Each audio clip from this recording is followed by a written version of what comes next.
जय हिंद बच्चों। आज हम आप लोगों को क्लास 9th मैथ मेंसुरेशन पढ़ाने चल रहे हैं। ठीक है, तो मेंसुरेशन में आपको क्षेत्रमिति, इसको हिंदी में कहते हैं क्षेत्रफल, ज्ञात करना है। तो क्षेत्रफल में सबसे पहले हम शंकु का क्षेत्रफल निकालना सीखेंगे। ठीक है, तो शंकु में 3 चीजें निकाली जाती है: शंकु का आयतन, शंकु का वक्र पृष्ठ और शंकु का संपूर्ण पृष्ठ। तो आयतन बराबर होता है कितना स्थान घेरता है, यानी लंबाई, चौड़ाई, ऊंचाई, कितना स्थान घेरता है, उसको आयतन कहते हैं। इसके लिए फार्मूला है 1/3 पाई r स्क्वायर एच, जहां पाई का मान सदैव 22/7 लिया जाता है। अगर कहीं दिया हो तब 3.14 लिया जाता है, लेकिन जब दिया रहेगा तभी, वरना आंसर बिलोंग नहीं करेगा। तुम्हारा सही रहेगा लेकिन आंसर में, आंसर शीट पे बिलोंग नहीं करेगा, तुम लोग कंफ्यूज हो जाओगे। आर का मतलब होता है त्रिज्या। यहाँ हमने शंकु छाप के बता दिया है आपको, ये त्रिज्या है, ये तिर्यक ऊंचाई है या तिरछी ऊंचाई है, और ये जो लंब की तरह है ऊंचाई है। ठीक है, तो 1/3 पाई r स्क्वायर एच। शंकु का वक्र पृष्ठ बराबर होता है पाई r l, यानी पाई गुणे त्रिज्या गुणे तिर्यक ऊंचाई। और शंकु का संपूर्ण पृष्ठ बराबर होता है पाई r ब्रैकेट में l प्लस r, यानी पाई गुणे त्रिज्या फिर ब्रैकेट में तिरछी ऊंचाई धन त्रिज्या। ठीक है, अब देखिए पहला सवाल है, एक शंकु की त्रिज्या 6 सेंटीमीटर, शंकु की त्रिज्या 6 सेंटीमीटर और ऊंचाई 7 सेंटीमीटर है। शंकु का आयतन ज्ञात कीजिए। तो हम जानते हैं आयतन बराबर 1/3 पाई r square H. r square means 2 बार गुणा। ठीक है, तो 1/3 गुणे 22/7 गुणे 6 गुणे 6 गुणे 7। अब इसको 7 से कैंसिल कर दिए, कट गया। अब 3 से भाग देंगे, 3 2 6 में, तो 3 दूनी 6।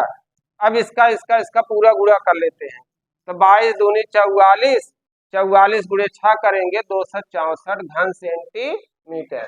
आयतन सदैव घन सेंटीमीटर में आता है। समझ में आया? अब सवाल नंबर 2 देखिए। अब पहले का दूसरा खंड आप लोग लगाइएगा। 11A का पहला सवाल हमने बता दिया है, उसमें 2 सवाल हैं, दूसरा आप लोग लगाइएगा। सवाल नंबर 2 देखिए, शंकु की धारिता पूछ रहा है। धारिता का मतलब है कितने लीटर उसमें कोई द्रव भरा जाए तो आएगा। ठीक है, तो आप लोग इतना पैमाना याद कर लीजिएगा, 1 लीटर बराबर 1000 घन सेंटीमीटर, यानी कोई चीज लंबाई 10 सेंटीमीटर, चौड़ाई 10 सेंटीमीटर और ऊंचाई 10 सेंटीमीटर दिया है, तो आयतन क्या होगा? 10 गुणे 10 गुणे 10 बराबर 1000, तो उसमें 1 लीटर द्रव आएगा। ठीक है, तो सबसे पहले हम आयतन ही ज्ञात करेंगे, क्योंकि आयतन की हमें जरूरत है। तो इसमें देखिए त्रिज्या दिया गया है 7 सेंटीमीटर, तिरछी ऊंचाई 25 सेंटीमीटर, लेकिन ऊंचाई नहीं दी गई। तो ऊंचाई देखिए, ये एक त्रिभुज बनाता है, समकोण त्रिभुज बनाता है, ये हमेशा 90 डिग्री का होता है। ठीक है, तो हम एच यानी सीधी ऊंचाई निकालेंगे, तो एच स्क्वायर बराबर तिरछी ऊंचाई अर्थात जिसको कर्ण कहा जाता है, L square minus R square, ये फार्मूला है। तो एच स्क्वायर बराबर, अब देखिए इसका मान दिया है 25 तिरछी ऊंचाई और त्रिज्या का मान 7 दिया है, 25 का स्क्वायर माइनस 7 का स्क्वायर। तो एच स्क्वायर बराबर 25 का वर्ग करेंगे 625 आएगा, और 7 का वर्ग करेंगे तो 49 आएगा। अब एच स्क्वायर बराबर 625 में 49 घटा देंगे 576 आ जाएगा। एच बराबर 576 अंडर रूट 576, इसका वर्गमूल लेंगे बराबर 24 आ गया।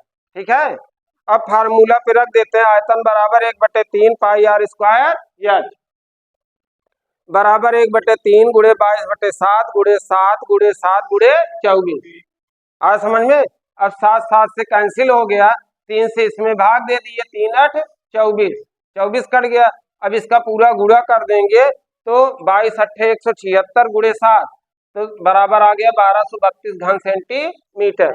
अब इस पैमाने से, यानी कि इसको जब लीटर में बदलेंगे 1000 से भाग दे देंगे, 1232/1000, तो बराबर 3 0 है, 3 अंक पे दशमलव लग जाएगा, 1.232 लीटर।